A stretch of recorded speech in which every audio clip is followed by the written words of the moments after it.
Help! Help! Her throat tried to scream, but no sound came out. She saw her friends being dragged across the floor, their shouts growing louder.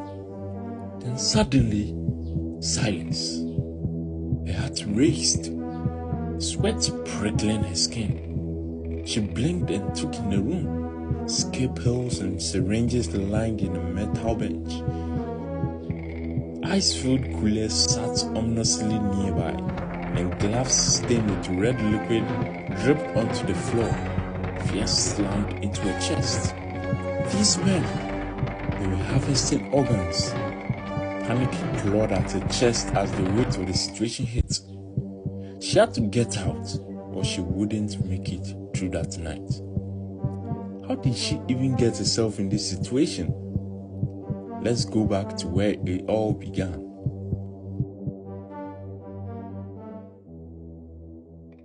Adjoa was her mother's jewel, the only daughter she had after years of prayer, and because of that, her mother pampered her beyond reason. If Adjoa wanted new clothes, she got them. If she wanted to go out, her mother didn't ask questions. If she came home drunk, her mother only shook her head and muttered, she's still young, let her enjoy her life. Her father, Mr. Mensa, had been away for years, working in Italy to provide for his family. When he left, Adjoa was only 4. Now, returning after 14 years, he was shocked to see what his daughter had become at 18. A beautiful girl. Yes, very arrogant, disrespectful, and wild. He tried talking to her. Adjoa, life is not about parties and late nights. One day you will regret it. But Adjoa rolled her eyes. Daddy, you've been gone all my life. Don't come and start controlling me now. Those words cut deep. One Saturday morning, she announced at breakfast, Daddy, I'm going on a trip with my friends. 1 week. We'll be at the coast enjoying ourselves. Everyone's going. Her mother smiled. Hey, that'll be fun, my princess. Go and enjoy yourself. You deserve it. But her father froze. No. Adjoa, I'm not going.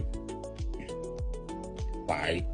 She asked, irritation on her face. Because I've been having terrible dreams, Adjoa. I keep seeing you in danger. Please, my daughter, please don't go. But Adjoa only laughed. Dreams? Daddy, please, I'm not a child. Her mother tried to calm the situation. Kweku, stop worrying too much. She's grown up. She'll be fine. And so she went. Adjoa and her friends arrived at the beach town. It was wild, fun, swimming, dancing, bonfires, and loud music. Every night was a blare of parties and alcohol. One evening at a nightclub, a group of well-dressed young men approached them. They were charming, rich-looking, and they offered drinks. The girls laughed and flirted, thinking they had found perfect holiday flings. Later, the men suggested going to a motel nearby. The girls, tipsy and carefree, agreed. Inside the motel, the men offered more drinks. But these drinks were different. Within minutes, Adjoa and her friends began to feel dizzy. One by one, they collapsed. When Adjoa woke, her head was spinning. She was tied to a chair. Around her, medical tools were laid out. Scalpels, syringes, and coolers filled with ice. Then she realized the horrifying truth. These men were organ traffickers. 2 of her friends were dragged into another room screaming. Minutes later, there was silence. When they returned, their gloves were bloody. Adjoa froze in terror. Was this how I was going to die? At that time, her mother woke up screaming. She had dreamt of her daughter lying on a table, surrounded by knives. Shaking, she told her husband, and for the first time, she admitted, "Kweku, you're right. We must pray." The two of them knelt in the living room, crying and praying loudly.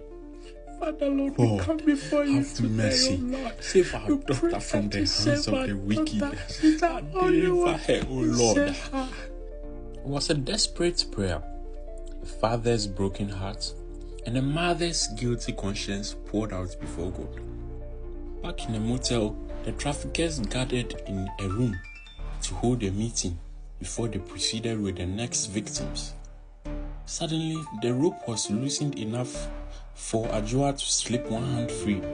Quickly, she untied her other hand, then reached over to Amma. She pressed a finger to her lips, signaling her to stay quiet, and they worked furiously at the knots around her friend's wrists until they became undone. In the confusion, Adjoa spotted a loose window. Summoning all her strength, she pushed it open and jumped out. They ran barefoot into the night. They reached a nearby road and flagged down a passing taxi, begging to be taken to the police station. Within hours, police stormed the house. They arrested the traffickers and uncovered dozens of preserved human organs packed in coolers. The news spread like wildfire across the country. When Adjoa was returned home by the police, she was not the same. She fell on her knees before her father. "Daddy, forgive me. I should have listened. I almost lost my life because of my stubbornness." Tears streamed down her father's face as he hugged her tightly.